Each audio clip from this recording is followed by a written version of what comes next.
thinking about taking the next step with your significant other, our first guest says there are things every couple should experience before committing to forever.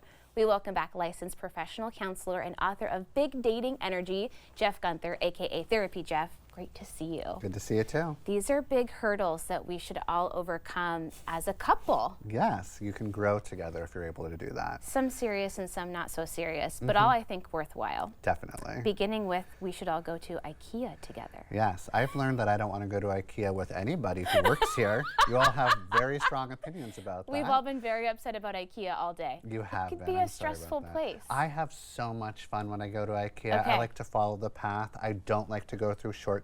Okay. I want to play house. I want to eat Swedish meatballs. Yes. I'm a joy to be with.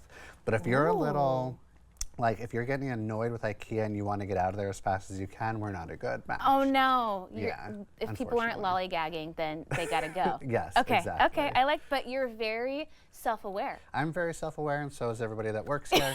And there's also like, can you put the furniture together? That's a good test Oh, too. that is also a really good one. Also another very stressful situation. Okay, this is very interesting. Be there when they're presented with clear evidence that they are wrong. Yes, because you're gonna be wrong sometimes, and I'm gonna be right. That might happen a lot, actually, if we're together. Even you saying that to my face hurts my feelings. Yeah, and I want to know that you can take accountability and Yeah. grow and evolve and be like, I'm wrong, you're right. I want to be able to positively influence you, and I want you to be able to do that for me too. I don't want to be like, I don't want to find you in couples counseling and then I have to be like, would you rather be right or would you rather be connected? It's a whole thing. That's no fun, because you've got to keep growing, right? You're not going to be the Exactly. same person forever. You need to evolve. Okay, how about this one? Taking care of each other while sick. That seems like a big milestone. Yeah, are you going to be a little baby that can't reach the remote and I have to do everything for you? Because that's not a good match for me. Also, you're like gross. So can I stand that? And can you stand me with all the stuff coming out of all the parts? I don't know. You're probably going to get sick more and more as you get older together. You want to know if you can live together while you're doing that. I guess that's a test of true love, if you can tolerate the other person's snot. Exactly. Okay. Okay, cook one complicated meal together. I think that's a great test. Yeah, for some reason things in the kitchen feel very high stakes. And a lot of times somebody is going to be the chef while the other person is going to play like sous chef. Yes. So can you be the supporting role while the other person is taking the lead? What if it all gets burnt? Can it be okay? Can you still enjoy it together? There's a lot of like tension that can happen in the kitchen about the right way to do things or how to measure things correctly. Oh, that's true. Can you work as a team? And can I have a sit and just drink this glass of wine while you continue cooking? Is that okay? It's good for me to know that if that's how you are in Okay, relationships. there you go. Yep.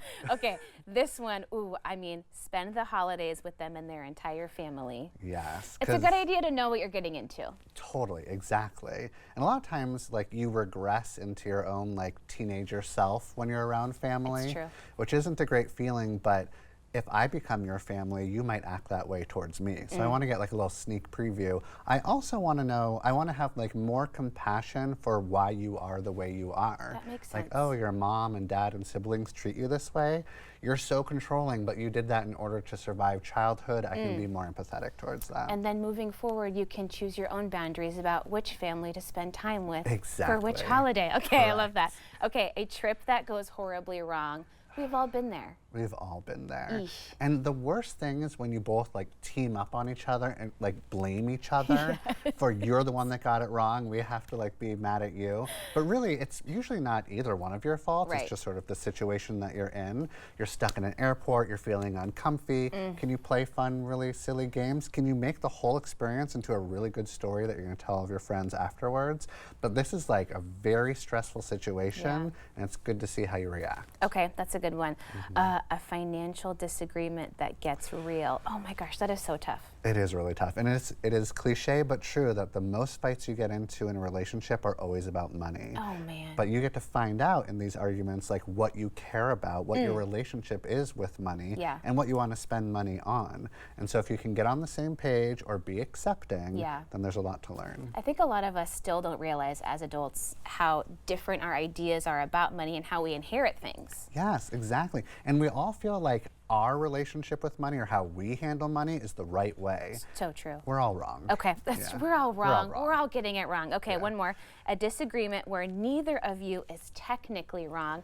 That can be so painful. It's so painful. And there's actually research that shows that 70% of arguments in relationships are about that no one's actually wrong. You just have very different opinions. Like one of you might think that Taylor Swift is the most amazing artist ever and she's beautiful and we all love her and she should get all the praise. While the other one says that she's a billionaire and she's unethical and why is she selling 3 different versions of her vinyl album for $100 each just isn't okay.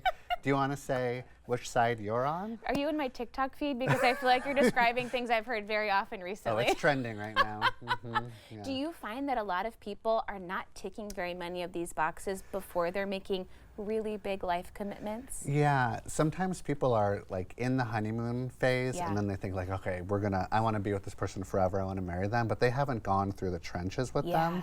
And so sometimes you make a really uninformed decision when it's a little too late. That's a good way to put it, an uninformed decision in clinical terms. Exactly. Thank you so much. Always great to see you. Of course. Okay, Jeff's book again is Big Dating Energy. For more information about Jeff, just head to our website at katu.com and we will link you there.